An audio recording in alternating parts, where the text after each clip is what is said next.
Starmer has got to play it very, very clever, which is what he is doing. I don't believe that he is what he's making himself out to be. I think that he's actually quite progressive, and that when what do you mean when you say progressive? Because it means different things to different people. I think he's got the ability to demonstrate inclusivity to everybody instead of dividing. To basically, this whole country needs to be flushed. It needs of to be what? Of all the nastiness, the poison, the toxicity, the this malignant aura that seems to be surrounding us, and it comes down to we either have another 5 years of this where it's going to get even worse, or it stops. And I think Starmer has got to play it very clever and this is where my hope comes in. Well, this is where I think hope is really important because, and on that subject of the poison you think needs to be flushed out, Simon, and I promise I'll come back to where your hope, I'm desperate to hear where your hope comes from in case I can steal a bit of it. I was really upset yesterday to hear Robert Jenrick, who presents himself as Mr. Nice Guy. I've got a Ukrainian family living with me. And he said in open parliament that our system, our asylum system, not our immigration system, our asylum system should be suffused with deterrence. He said that openly in Parliament. I think they're pandering to this. What's the word?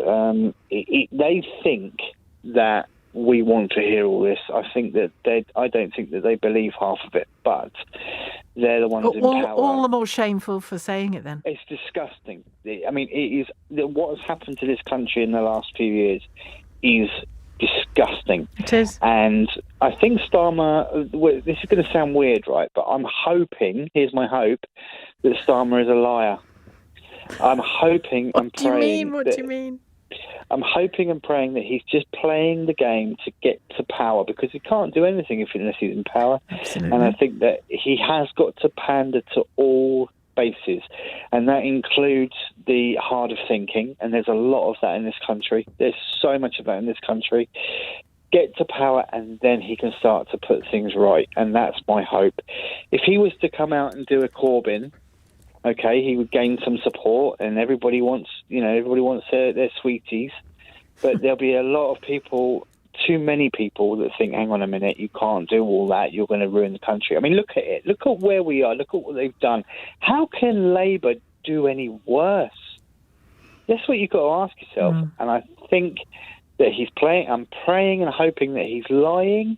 He's got people like me in his corner. We can sort Lying's not a great word, though, is it? I mean, by lying, do you mean just... well, maybe you mean lying, but what, holding back, not quite saying what he plans to do in case he frightens certain horses? Yeah, that's it, yeah. And making himself out to be this all things to all men kind of guy who's going to garner...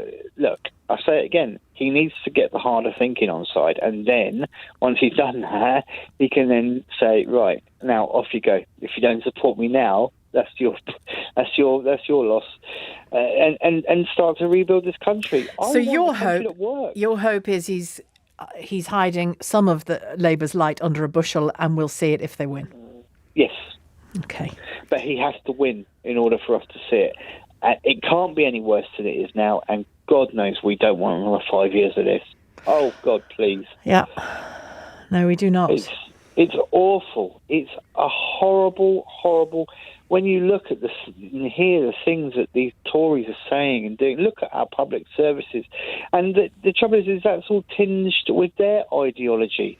But we need to focus on the other parties as well. And I think, I mean, we are talking about our political class here, but I also think we as individuals need, that poison that Simon so brilliantly describes, brilliant is probably the wrong word, but so grimly describes, that's infected our country over the last few years. I think all of us have a responsibility to add something better than that to the mix, and in all kinds of ways. There was a lovely piece on the BBC News this morning about an elderly gentleman, a widower, who's just been given an award for voluntary work that he does with children. And and he talks about the joy he gets from the children and how they nominated him for the award, but that he said they have no idea how much they sustain him, and that's Britain, isn't it? That's hugely what this country is about, and not just this country. Lots of countries have examples of that. But we have an incredible voluntary sector in this country, incredible, really deep-rooted, deep-seated in every single community across this country. So that's what always gives me hope. And we saw it daily during the pandemic, didn't we? The way people mobilised to help people around them, one way or another.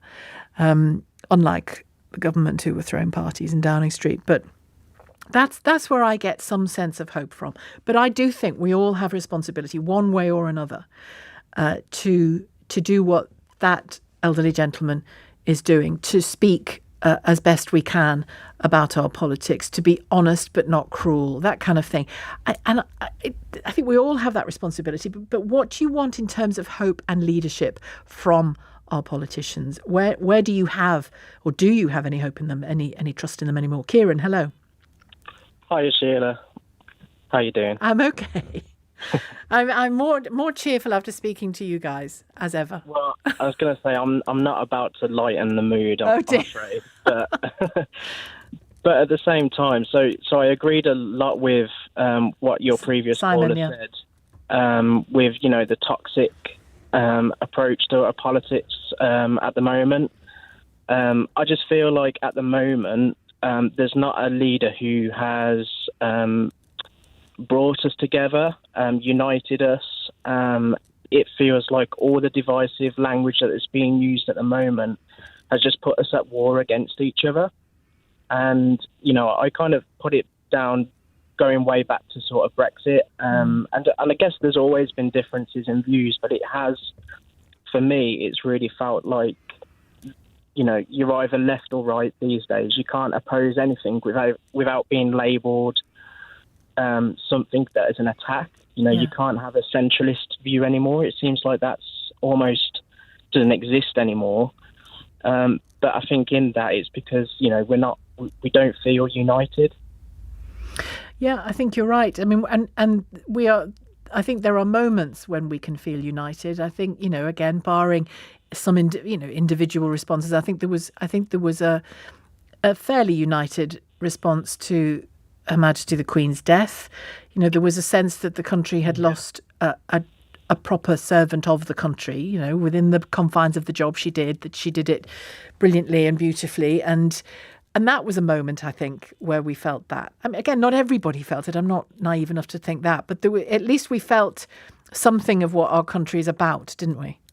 Yeah, and I think, yeah, you're right. There are times where in those sort of, I suppose, the silver linings out of really bad moments, even with COVID, during that times I think together we've found a way to make light of it. But I almost felt we were doing that ourselves, Yeah, it turns out we were. Yeah, and there's not a leader, or at least currently, who has been doing that. And I think a lot of us are kind of, the Conservative Party, they've kind of had enough chances with prime ministers to give us hope. And I think, for me anyway, even though I don't have 100% faith in Keir Starmer, he's kind of our only hope for things to get better. Well, I don't think he's our only hope if you want a change of government, but I don't think he's our only hope in the country. That's why I talk about all of us, every single one of us who can do something hopeful and active for the people around us. We should, but I hear what you're saying. So your hope politically is in Keir Starmer. Thanks, Kieran.